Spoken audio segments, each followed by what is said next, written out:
Before the video starts, I know I haven't uploaded in like a billion years. I had college applications to do, and I'm done with them now. With that out of the way, onto the video.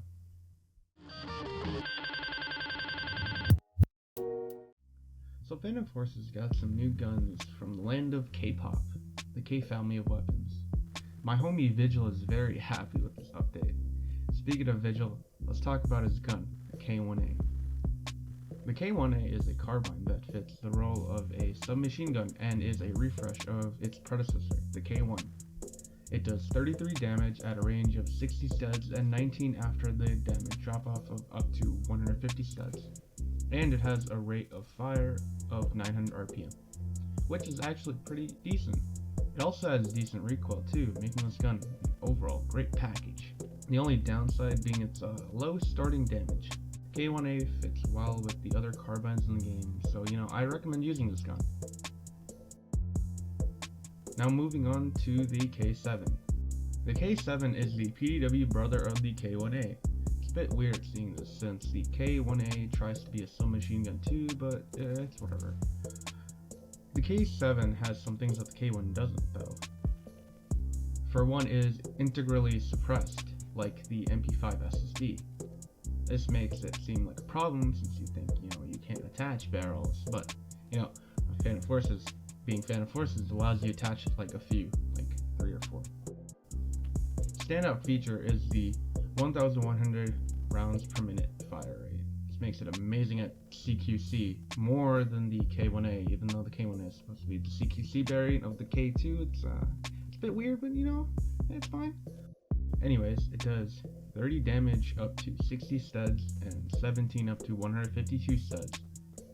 The damage kind of does suck, but it makes it up for like the high fire rate and the fast reload, so it's all good. It's all good.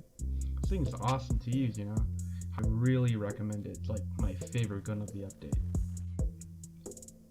So what if you want to use a gun at range? The Koreans obviously have you covered. They have everything, man. They got the K2. The K2 is a standard base variant assault rifle that the Koreans use. It takes inspiration from like American and Russian guns.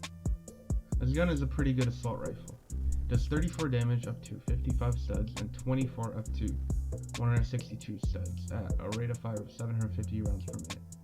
Yeah, so like the damage drop off is a bit but like the base damage is fine, It's pretty balanced, so you can use it on pretty much every map.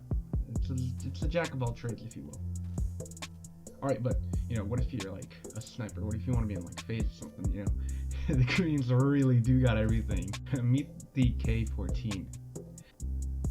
This thing might not sound good on paper looking at the stats, but I'll change your mind. While it does have a really high mag count of 11, counting the bullets in the chamber, it does have a low damage of 68 over 90 studs and 55 up to 220 studs. That might seem lacking, which is what I thought at first. This thing is really fun to use. The iron sights are nice. I'm an iron sight kind of guy when it comes to snipers, so I really like this one. Now, are there better snipers? Sure. But I would still use this over some of the other ones because it is really fun to use.